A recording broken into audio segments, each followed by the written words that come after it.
불안해하는 시민들이 많아지면서 신천지 시설이 어디에 있는지를 알려주는 앱이 나오기도 했습니다. 그런데 관련이 없는 장소도 일부 있어서 피해를 보는 곳도 있습니다. 정원석 기자입니다. 서울 사당동의 한 건물입니다. 이 신천지 위치 알림이라는 이 어플상에는 이 건물에 신천지 교회가 입주해 있다고 나오는데요. 바깥에서 볼 때는 그 어디를 봐도 신천지 교회와 관련성을 찾아보기는 어렵습니다. 한번 안으로 들어가서 직접 확인해 보겠습니다. 최근 2층과 4층을 방역 후 폐쇄했다는 안내문이 붙어 있습니다. 해당 층은 염색방과 피부관리실이라고 돼 있지만 실제로는 신천지 모임이 이루어지던 장소였습니다.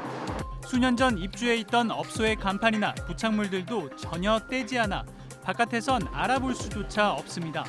3층엔 작은 선교회가 들어와 있지만 신천지와는 무관합니다. 신천지 이제 교육과 젊은이들 자기도 공부하고 이런데. 바로 건너편에 오래된 상가 건물에도 신천지 모임 장소가 있다는 경고가 뜹니다. 올라가 보니 문화원이라고만 돼 있지 역시 방역 후 폐쇄된 신천지 부속 건물입니다. 관악구에서도 여러 건물들이 검색됩니다. 겉에서 봐선 신천지와 관련된 곳인지 알기 어렵습니다. 사람들이 많아요. 여자들이 철근과 소리가 가끔 들리더라고요. 주로 CCTV로 감시를 해와 아는 사람이 아니면 들어갈 수도 없었던 걸로 보입니다. 거의 3년 동안 같이 있었는데 몰랐어요. 물어봤는데 어떤 건지 물어봐도 전혀 얘기 없었어요. 다단관인가? 그러지 싶을 정도로. 신천지가 확산 주 경로가 되면서 이런 앱은 이용자들에겐 불안감을 덜어주는 효과가 있습니다. 하지만 부작용도 있습니다. 이 건물의 경우에는 3년 전에 신천지 관계자들이 모두 나갔지만 주변에선 여전히 신천지 건물로 인식하고 있었다고 합니다. 그러다 보니까 신천지 건물로 앱상에 등재가 돼버리는 바람에 피해를 본 경우인데요. 워낙 신고가 많이 들어오다 보니까 이렇게 바깥에 신천지 교회가 아니라는 안내문도 써 붙여뒀습니다. 경찰에서도 오고 주민센터에서도 오고 구청에서도 오고 이미 신천지라고 생각을 하고 와서 저희가 얘기를 하면은 변명이라고 생각하는 거예요. 신천지가 간판도 없이 수년간 들어와 있다 나가는 바람에 일반 교회가 신천지로 오해를 받아온 건데 이번 사태를 거치며 낙인이 찍힌 겁니다.